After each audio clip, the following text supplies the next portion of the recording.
OK, c'est parti. Chapitre 1. Il s'intitule Les hordes de l'enfer sont en marche. Juste avant de débuter, je vous invite chaleureusement à ouvrir votre esprit et votre créativité, votre enfant intérieur, afin de pénétrer et rentrer dans cet univers qu'on ne connaît pas et on va découvrir ensemble. On y plonge maintenant. Bonne écoute. L'armée des démons était si nombreuse qu'elle s'étendait à l'infini. Elle était divisée en bataillons, brandissant chacun sa bannière. Les tout premiers défilaient sous la bannière de l'orgueil, de la propre justice, de la respectabilité, de l'ambition égoïste, du jugement inique et de la jalousie. La multitude de ces bataillons dépassait mon champ de vision, et le chef de cette armée était l'accusateur des frères lui-même. Les armes portées par cette horde possédaient aussi un nom. Les épées s'appelaient intimidation, les lances s'appelaient traîtrise, et les flèches se nommaient accusation, médisance, calomnie, critique. Des éclaireurs et des troupes moins nombreuses de démons étaient envoyés pour ouvrir la voie à l'assaut principal. Ils se nommaient rejet, amertume, impatience, refus de pardon et luxure. Ces petits groupes et ces éclaireurs, bien qu'en quantité moindre, avaient tout autant de puissance que les régiments qui les suivaient. Leur nombre inférieur n'était dû qu'à des raisons stratégiques. De même que Jean-Baptiste était seul, mais revêtu d'une extraordinaire onction pour baptiser les foules et les préparer à la venue du Seigneur, de même ces troupes démoniaques avaient reçu d'extraordinaires pouvoirs pour baptiser les foules. Un seul démon d'amertume pouvait distiller son poison dans les multitudes de gens ou même de races et de cultures. Un démon de luxure pouvait se manifester à un seul acteur, un film ou même une publicité. Il envoyait ce qui avait l'aspect d'un jet de boue électrisé pour frapper et désensibiliser les foules. Et tout cela devait préparer la voie à la grande horde.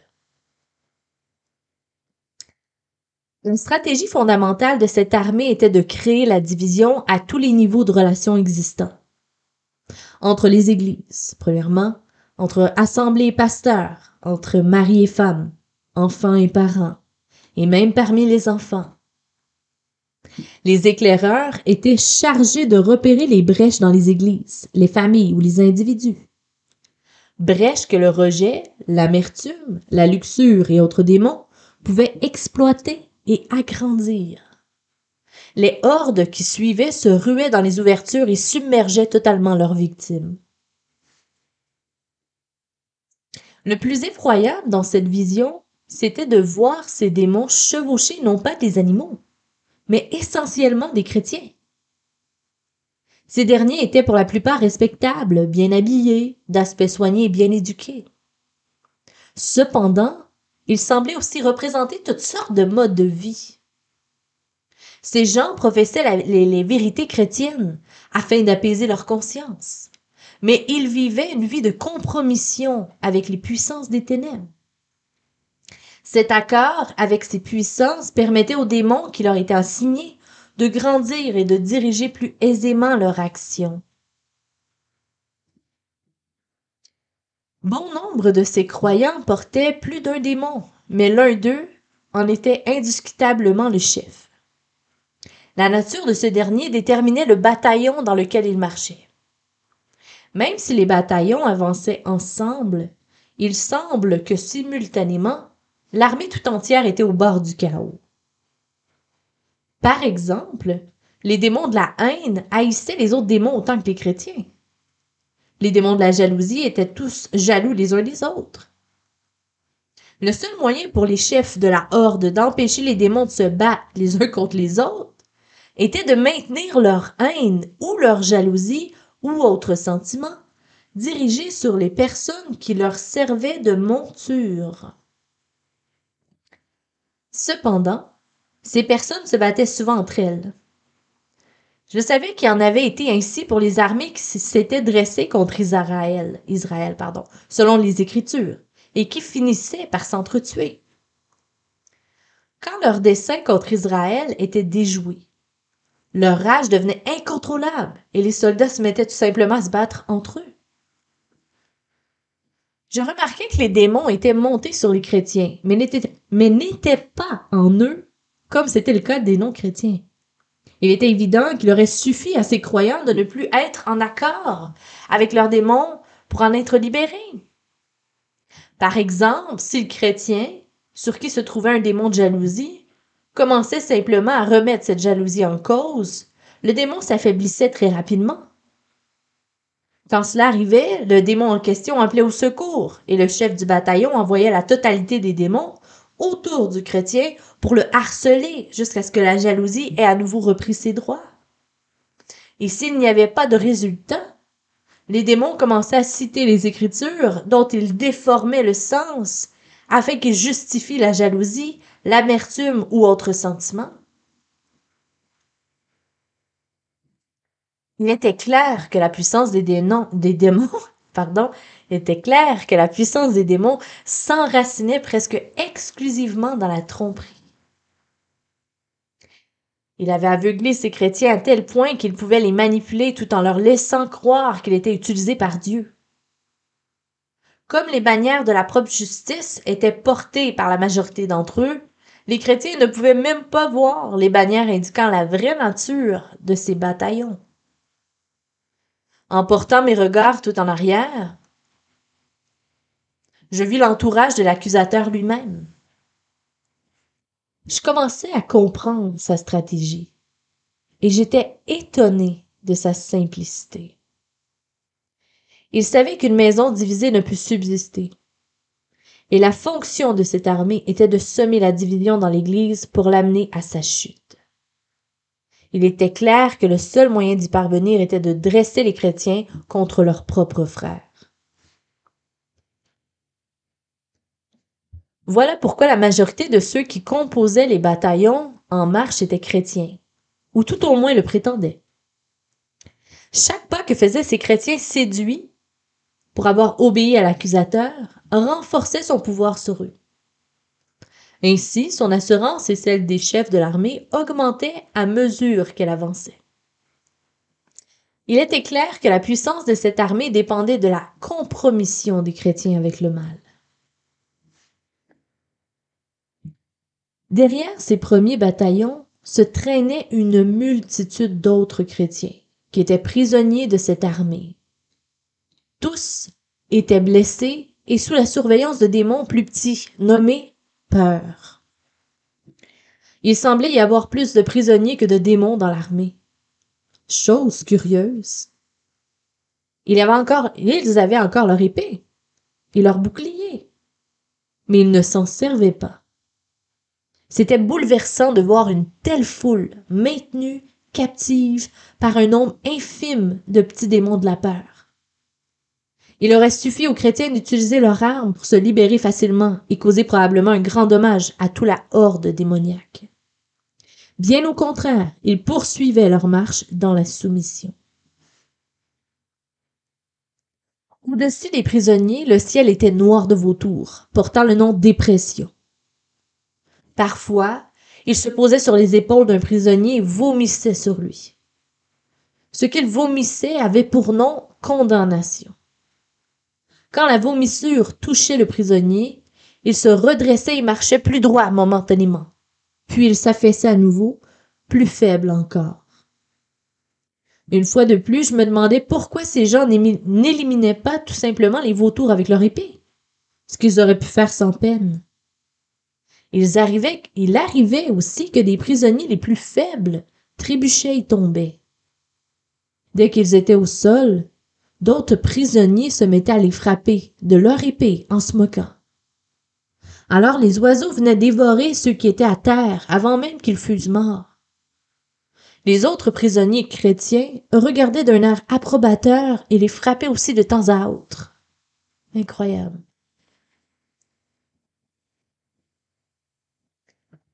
En regardant attentivement, je compris que ces prisonniers considéraient cette vomissure ou ce sentiment de condamnation comme une vérité venue de Dieu. Puis je réalisais qu'ils pensaient vraiment marcher dans l'armée de l'Éternel.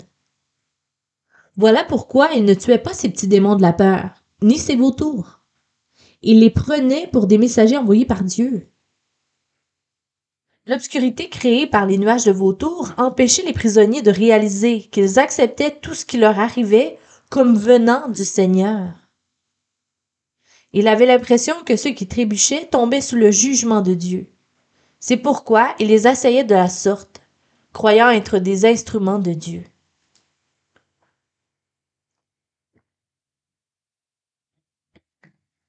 La seule nourriture fournie aux prisonniers était cette vomissure des vautours. Ceux qui refusaient d'en prendre s'affaiblissaient et finissaient par s'écrouler.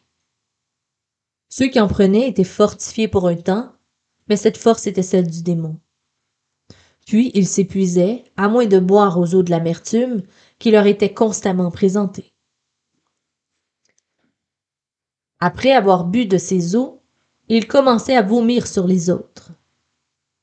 Quand un des prisonniers agissait ainsi, un démon qui guettait l'occasion l'enfourchait et le dirigeait jusque dans les bataillons de tête.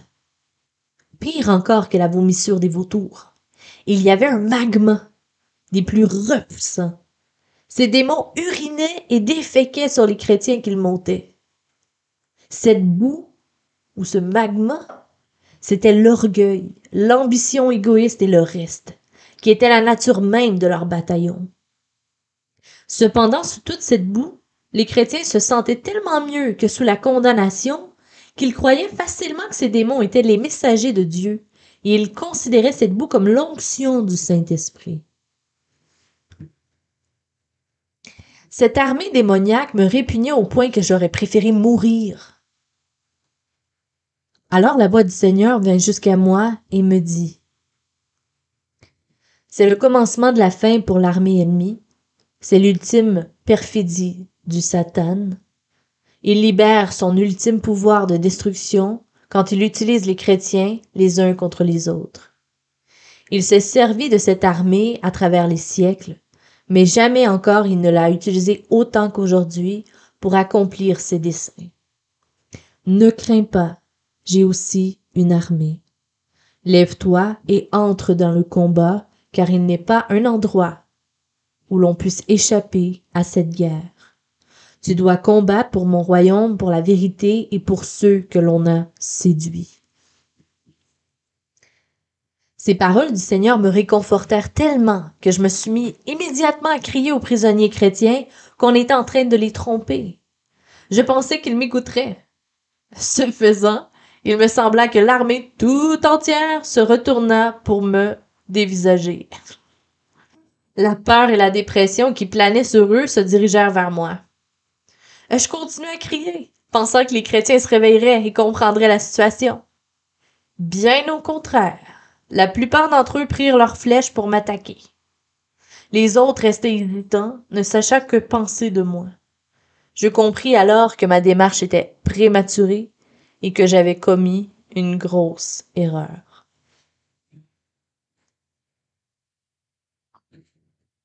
Je me retournai alors et vis l'armée du Seigneur debout derrière moi, bien moins nombreuse et pourtant composée de milliers de soldats.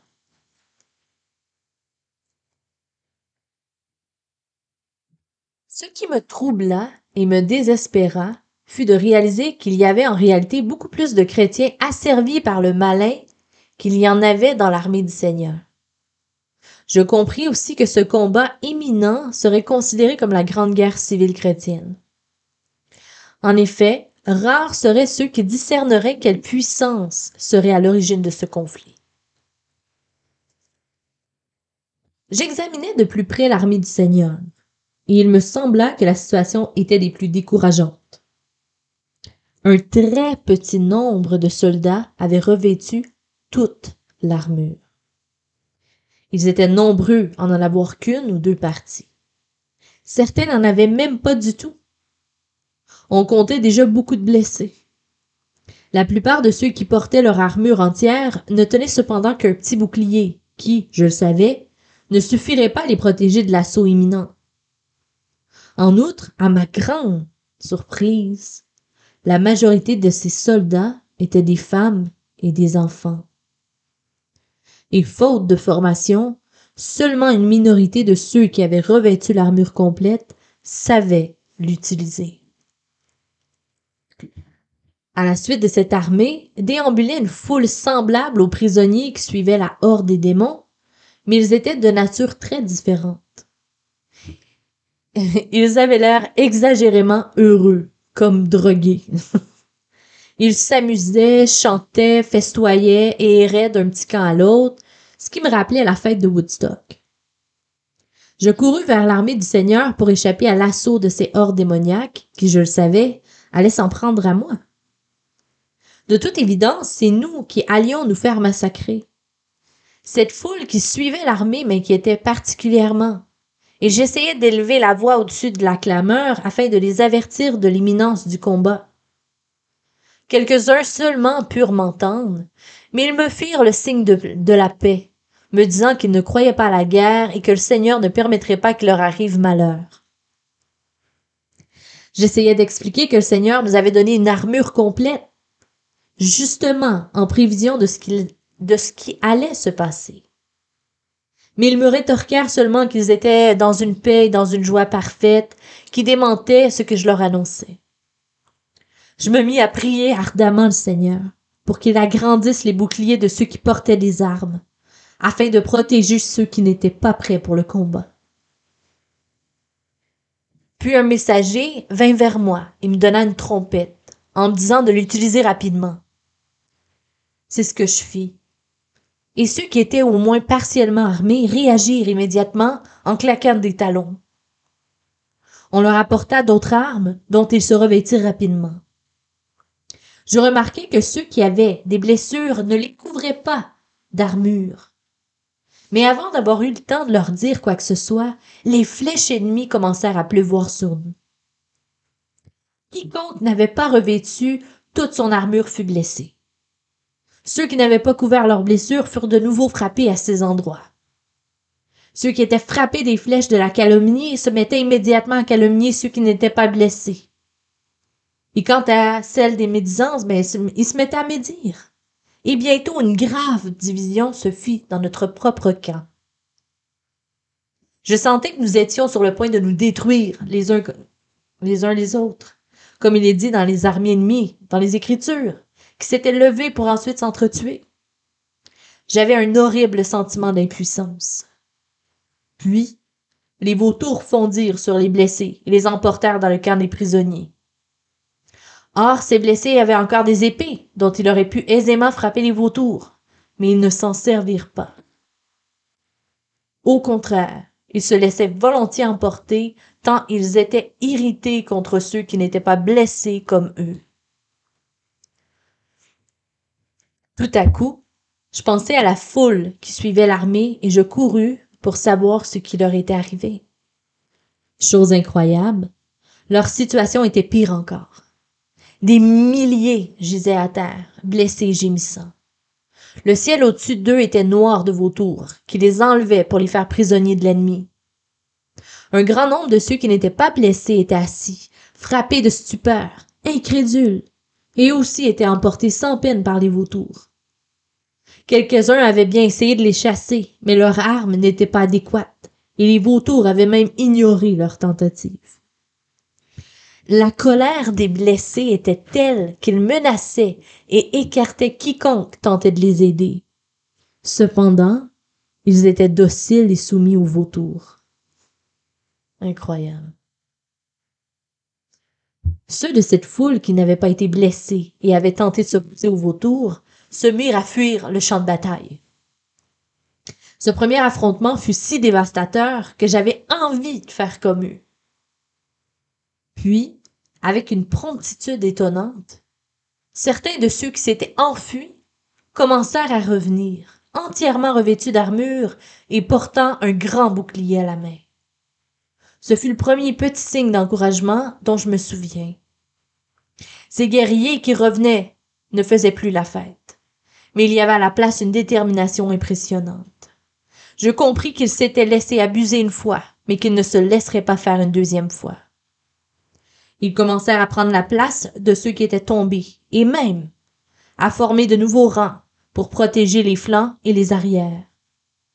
Ainsi, le courage de toute l'armée fut renouvelé et décuplé.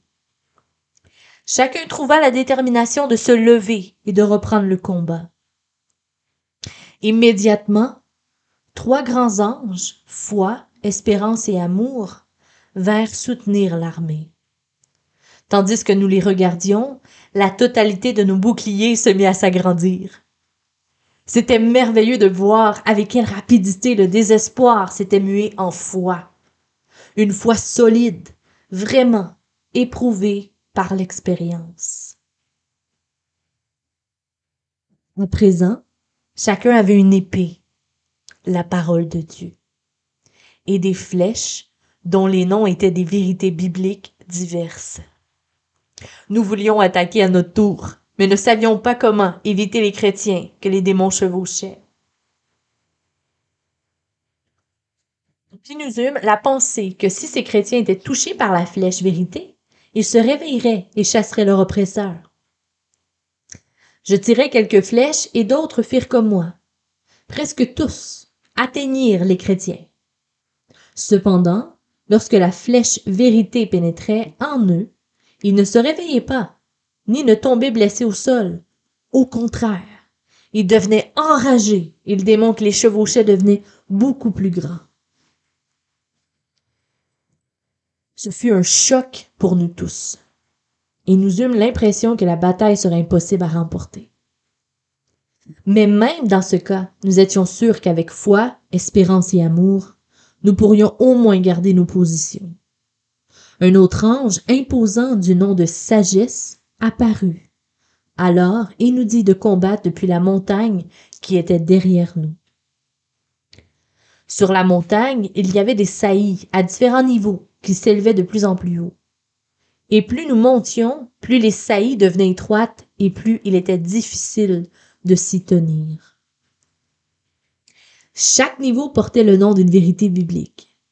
Depuis le bas, ces vérités étaient fondamentales, telles que le salut, sanctification, prière, foi, etc. Et, au fur et à mesure, ces vérités bibliques devenaient plus profondes. Plus nous nous élevions, plus nos boucliers et nos épées grandissaient, et moins les flèches ennemies atteignaient nos positions. Certains de ceux qui étaient sur les niveaux inférieurs se mirent à ramasser les flèches ennemies et les renvoyer. C'était une faute grave. Les démons esquivaient aisément les flèches qui s'en allaient frapper les chrétiens. Quand l'un d'eux était touché par la flèche de l'accusation ou de la calomnie, un démon d'amertume ou de fureur arrivait dans les airs et se perchait sur cette flèche. Puis il commençait à uriner et déféquer son poison sur ce chrétien. Lorsqu'un chrétien était harcelé par 2 ou 3 de ces démons, s'ajoutant à l'orgueil et la propre justice qu'il possédait déjà, il était transformé à l'image hideuse des démons eux-mêmes. Nous pouvions voir la scène depuis les niveaux supérieurs. Mais ceux qui étaient plus bas et utilisaient les flèches de l'ennemi ne pouvaient pas la voir.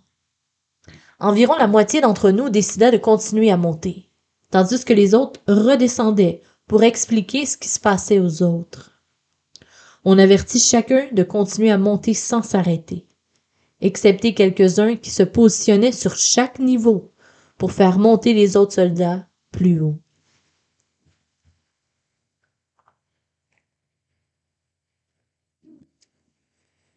Quand nous atteignîmes le niveau unité des frères, aucune flèche ennemie n'arriva jusqu'à nous. Beaucoup de notre camp décidèrent qu'ils n'avaient pas besoin de grimper plus haut. Je comprenais leur décision, car à chaque niveau, la position se faisait plus précaire. Cependant, comme je me sentais plus fort et plus adroit avec mes armes à mesure que je montais, je continuais. J'eus bientôt assez d'expérience pour tirer et toucher les démons sans atteindre les chrétiens. Il me semblait que si je continuais à monter, je pourrais tirer assez loin pour atteindre les principaux chefs de la horde démoniaque qui se tenaient derrière leurs armées. Je regrettais qu'un si grand nombre se soit arrêté au niveau inférieur. Ils y étaient en sécurité, mais ne pouvaient pas toucher l'ennemi. Mais même ainsi, la force et la détermination toujours plus grandes chez ceux qui continuaient à monter faisaient d'eux de grands champions capables de décimer les rangs ennemis. À chaque niveau, les flèches vérité étaient éparpillées au sol, abandonnées par ceux qui avaient lâché leur position. Et ils étaient nombreux à chaque niveau. Toutes les flèches portaient le nom de la vérité correspondant à ce niveau. Certains hésitaient à ramasser ces flèches, mais je savais qu'elles nous seraient toutes nécessaires pour détruire la grande horde qui était en bas. J'en ramassai une, la lançai et atteignis si facilement un démon que les autres se mirent aussi à les ramasser et à les tirer. Plusieurs des divisions ennemies furent ainsi décimées. À cause de cela, la totalité de l'armée démoniaque fixa son attention sur nous. Pendant un moment, il semblait que plus nous avions de succès, plus l'ennemi attaquait. Même si notre tâche paraissait devoir se prolonger, elle était devenue exaltante. Comme les flèches ennemies ne pouvaient nous atteindre au niveau supérieur, des nuées de vautours volaient autour de nous, vomissant sur nous. Ou alors ils transportaient des démons qui urinaient et déféquaient sur les saillies, les rendant très glissantes. À chaque niveau, nos épées s'agrandissaient, mais je faillis abandonner la mienne, car je pensais ne pas en avoir besoin au niveau supérieur. Je décidai presque inconsciemment de la garder en pensant que si elle m'avait été donnée, c'était pour une raison. Et comme le niveau sur lequel je me tenais était très étroit et très glissant, j'enfonçai l'épée dans le sol et m'y attachai tout en tirant sur l'ennemi. J'entendis alors la voix du Seigneur dire « Tu as utilisé la sagesse qui te permettra de continuer à monter. Beaucoup sont tombés car ils ne se sont pas servis correctement de leur épée pour s'amarrer. » Il me sembla que nul autre que moi n'entendit la voix, mais beaucoup virent ce que j'avais fait et firent de même. Je me demandais pourquoi le Seigneur ne m'avait pas parlé plus tôt de la sorte. Puis je compris qu'il m'avait déjà dit certaines choses. En y réfléchissant, je commençais à voir que ma vie entière avait été préparée pour ces moments-là. Je savais que j'étais prêt dans la mesure où j'avais écouté le Seigneur et obéi à sa voix tout au long de ma vie. Je savais aussi que pour une certaine raison, la sagesse et la connaissance que j'avais acquises ne pouvaient augmenter ni m'être ôtées tant que j'étais dans le combat.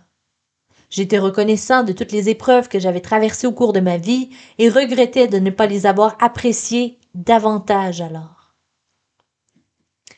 Peu après, nous touchâmes les démons avec une précision presque absolue. La fureur montait de l'armée ennemie comme du soufre et du feu. Je savais que les chrétiens pris au piège de cette armée sentaient que cette fureur atteignait son paroxysme.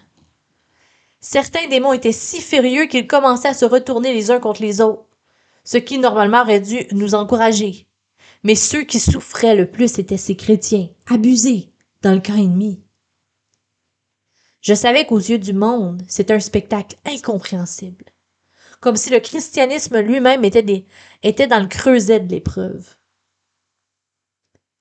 Certains de ceux qui n'avaient pas pris leur épée pour assurer leur position étaient capables d'abattre bon nombre de vautours, mais ils risquaient plus facilement de tomber de la saillie où ils se tenaient.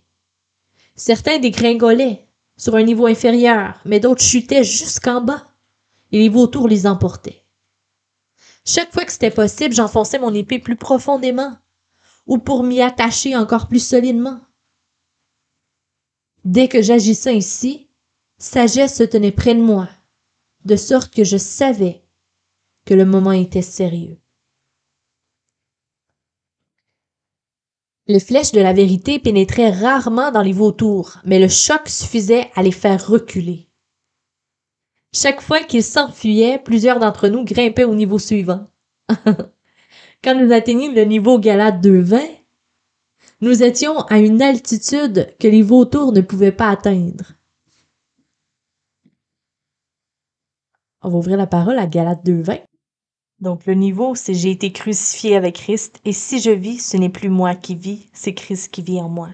Et si je vis maintenant dans la chair, je vis dans la foi au Fils de Dieu qui m'a aimé et qui s'est livré lui-même pour moi. Donc, quand nous atteignons ce niveau, ce n'est plus moi qui vis, c'est Christ qui vit en moi, nous étions à une altitude que les vautours ne pouvaient pas atteindre.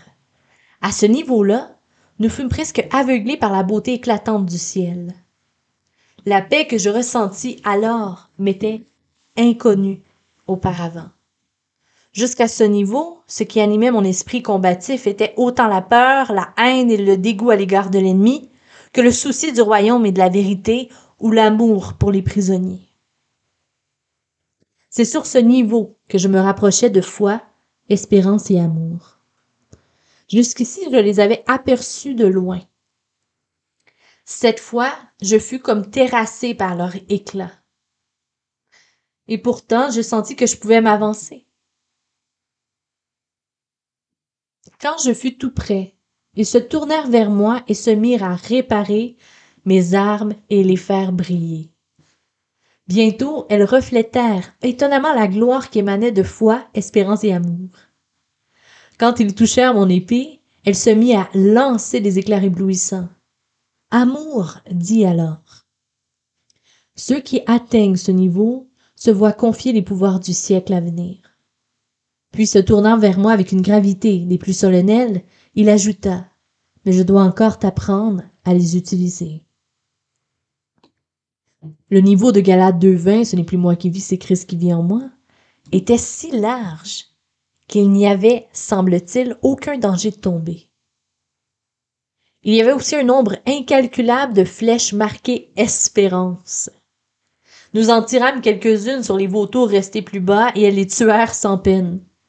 Environ la moitié de ceux qui avaient atteint ce niveau continuèrent à tirer, tandis que les autres commençaient à apporter ces flèches à ceux qui se trouvaient encore au niveau inférieur. Les vautours venaient toujours par vagues sur les niveaux inférieurs, mais chaque fois ils se faisaient moins nombreux. Depuis Galates 2:20, nous pouvions toucher l'armée, mais pas les chefs eux-mêmes, qui restaient hors de notre portée. Il fut décidé de ne pas utiliser les flèches de la vérité avant d'avoir d'abord détruit tous les vautours. En effet, le nuage de dépression qu'ils produisaient rendait la vérité moins efficace. Ceci prit beaucoup de temps, mais il n'y eut pas de lassitude. Enfin, par-delà les montagnes, le ciel sembla presque totalement débarrassé des vautours. Foi, espérance et amour avaient tellement grandi, ainsi que nos armes, à chaque niveau d'avantage, que les gens situés bien au-delà du champ de bataille pouvaient les apercevoir. Leur gloire irradiait même sur le camp des prisonniers, toujours couverts par une grande nuée de vautours. C'était rassurant de les voir maintenant sous cette lumière. Peut-être les chrétiens dont l'ennemi s'était servi et les prisonniers retenus par lui comprendraient-ils enfin que nous n'étions pas leurs adversaires, mais qu'au contraire, c'étaient eux qui servaient l'ennemi. Tel ne devait pas être le cas, ou du moins pas tout de suite. Les prisonniers du camp ennemi qui commençaient à voir la lumière, de foi, espérance et amour, se mirent à les surnommer des anges de lumière envoyés pour abuser les faibles et les aveugles. Je compris alors que la séduction et les chaînes où on les avait mis étaient bien plus grandes que je ne le croyais. Cependant, ceux qui n'appartenaient à aucune de ces deux armées, les non-chrétiens, virent la gloire de foi, espérance et amour. Ils s'approchèrent de la montagne pour mieux voir.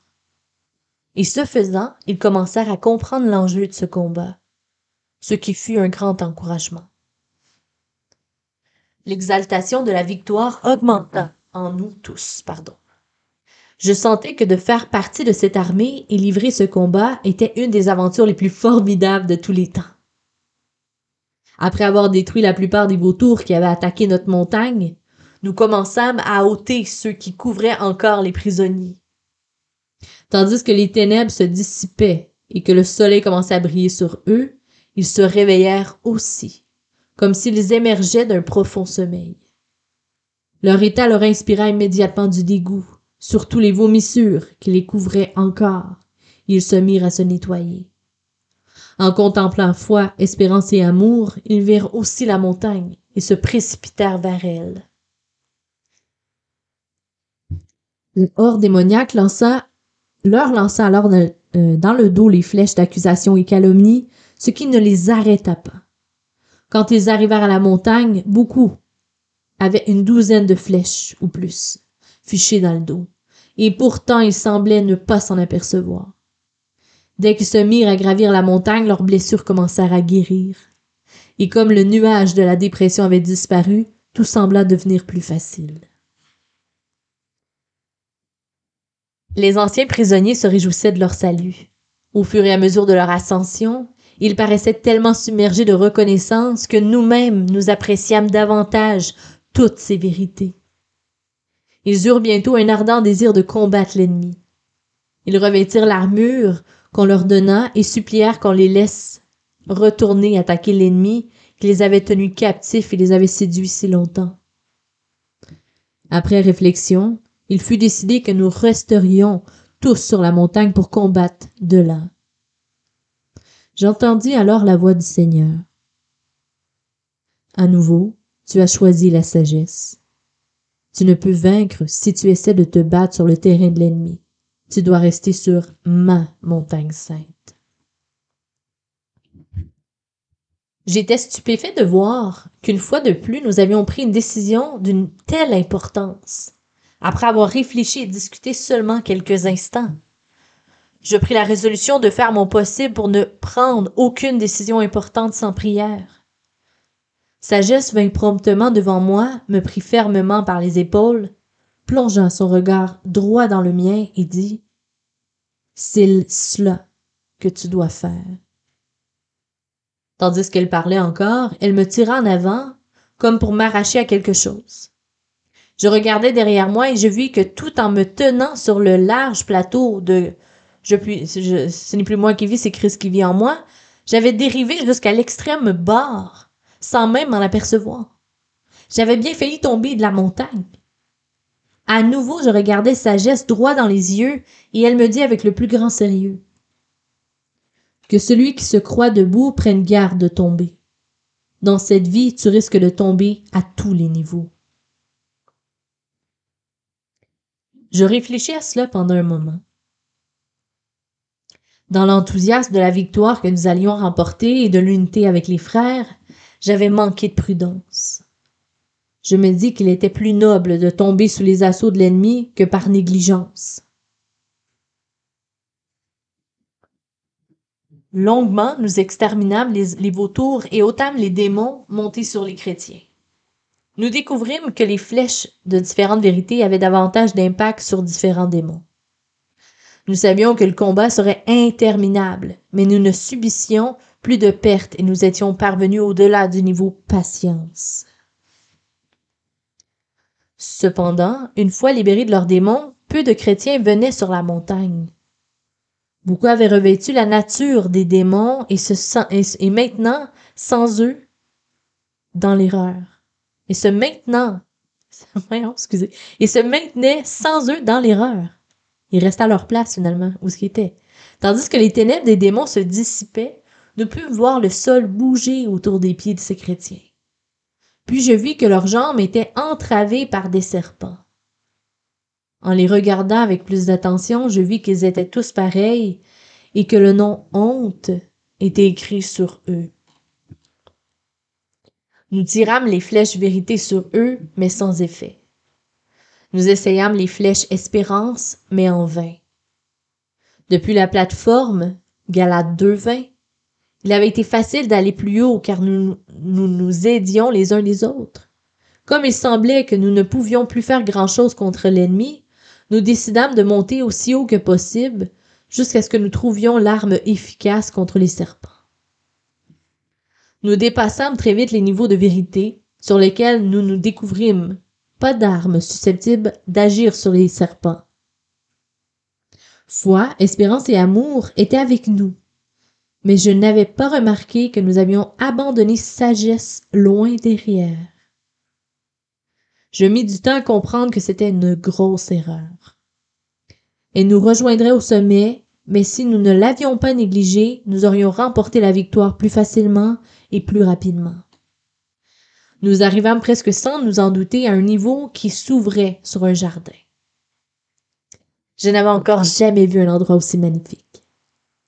Au-dessus de l'entrée, on pouvait lire l'amour inconditionnel du Père. Cette entrée était si merveilleuse et si engageante que nous ne pûmes nous empêcher de la franchir. Dès l'abord, je vis un arbre que je connaissais pour être l'arbre de vie. Il était au milieu du jardin et toujours sur la surveillance d'anges, à la puissance et à l'autorité impressionnante. Je les regardais et ils me rendirent l'appareil. Ils avaient l'air accueillants, comme s'ils nous attendaient. Je me retournai, et à présent, il y avait une armée d'autres guerriers dans le jardin. Cela nous encouragea, et comme les anges avaient cette attitude favorable, nous décidâmes de passer devant eux pour atteindre l'arbre. Un des anges nous déclara: « Ceux qui arrivent à ce niveau et qui connaissent l'amour du Père peuvent en manger. »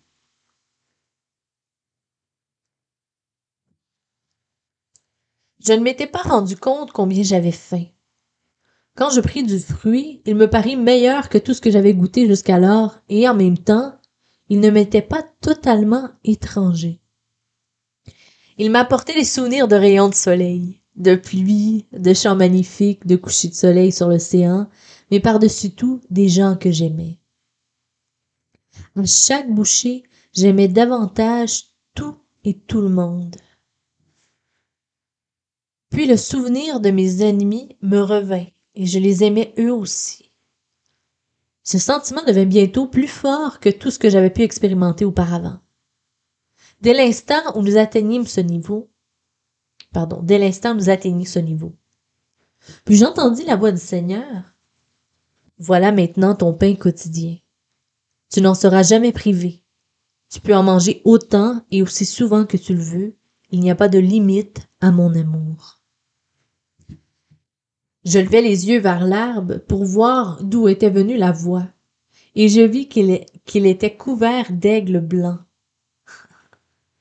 Je n'avais encore jamais vu de regard aussi beau et aussi pénétrant que le leur. Ils m'observaient comme s'ils attendaient des ordres. Un des anges me dit: « Ils feront ce que tu leur demandes. Ces aigles mangent les serpents. » Je dis: « Allez, allez dévorer la honte qui entrave mes frères. » Ils ouvrirent les ailes à un vent puissant et souleva dans les airs. Ces aigles remplissaient le ciel d'une gloire aveuglante. Et même à notre hauteur, j'entendais les cris de terreur dans le camp ennemi à la vue de ces aigles. Le Seigneur Jésus lui-même apparut au milieu de nous. Il prit le temps d'accueillir chacun personnellement, en nous félicitant d'avoir atteint le sommet de la montagne, puis il dit: « Je dois maintenant partager avec vous ce que j'ai partagé avec vos frères après mon ascension, le message de mon royaume. L'armée la plus puissante de l'ennemi s'est enfuie, mais n'a pas été détruite. L'heure est venue pour nous d'avancer avec l'évangile. Les aigles sont libérés et ils viendront avec nous. Nous prendrons des flèches à tous les niveaux, mais je suis votre épée et je suis votre capitaine. C'est maintenant que l'épée du Seigneur doit être dégainée. » Je me retournai et vis que l'armée entière du Seigneur se tenait dans le jardin. Des hommes, des femmes, des enfants, de toute race, de toute nation et de toutes leurs bannières, flottant au vent avec une parfaite unité. Je savais qu'on n'avait jamais rien vu de tel sur la terre. L'ennemi avait encore de nombreuses armées et forteresses sur toute la terre, mais aucune ne pouvait tenir devant celle-ci. Je dis d'une façon presque inaudible: ce doit être le jour du Seigneur. Et l'armée entière répondit alors dans un bruit de tonnerre impressionnant: le jour du Seigneur des armées est arrivé. En résumé, Des mois plus tard, je méditais sur ce rêve. Chose alarmante. Certains événements, certaines circonstances dans l'Église avaient semblé coïncider exactement avec ce que j'avais vu lorsque la horde de l'enfer s'est mise en marche. Je me souviens aussi d'Abraham Lincoln lors de la guerre de sécession. La seule façon qu'il a de devenir l'émancipateur et le sauveur et de sauver l'Union, c'était d'être prêt pour la guerre civile. Non seulement il devait engager le combat, mais il devait être résolu à n'accepter aucun compromis jusqu'à la victoire absolue. Il devait aussi recevoir la grâce de faire la guerre la plus sanglante de notre histoire sans démoniser l'ennemi par la propagande. S'il s'était laissé aller à cela, il aurait peut-être galvanisé les armées du Nord plus rapidement et gagné une victoire militaire éclair, mais la réunion des deux camps après la guerre n'en aurait été que plus difficile. Parce qu'il luttait véritablement pour préserver l'Union, les hommes et les femmes du Sud ne devinrent jamais ses ennemis. Son seul ennemi, c'était le démon qui tenait ces gens prisonniers. Une grande guerre civile spirituelle se prépare à présent pour l'Église. Beaucoup feront l'impossible pour l'éviter, ce qui se comprend et est même louable.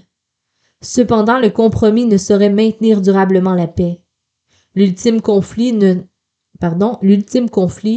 s'en trouvera qu'aggravé quand il viendra, et il viendra. Le Seigneur prépare des chefs qui seront prêts à livrer cette guerre civile spirituelle afin de libérer les hommes. L'enjeu sera l'esclavage ou la liberté.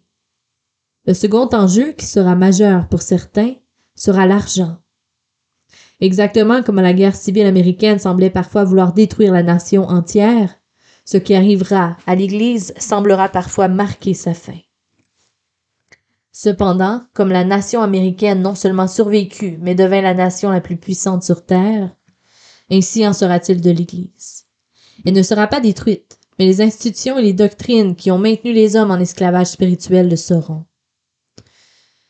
Même alors, la justice parfaite dans l'Église ne se fera pas en un jour, et il y aura encore des luttes pour les droits de la femme, des luttes pour libérer l'Église d'autres formes de discrimination et d'exploitation. Il faudra faire face à tous ces facteurs. Cependant, au milieu de la guerre civile spirituelle qui vient, foi, espérance et amour et le royaume de Dieu sur lequel ils sont fondés se manifesteront comme jamais auparavant. C'est ce qui commencera à attirer tous les hommes au royaume. Le gouvernement de Dieu est sur le point de prouver qu'il est plus grand que tout gouvernement humain. Et n'oublions jamais qu'avec le Seigneur, 1000 ans sont comme un jour. Il peut faire en nous, en un seul jour, ce que nous croyons ne pouvoir être réalisé qu'en 1000 ans. L'œuvre de libération et d'exaltation de l'Église est une œuvre qui peut s'accomplir bien plus vite, que nous le croyons humainement possible. Mais nous ne parlons pas ici de capacité humaine. Fin du chapitre 1.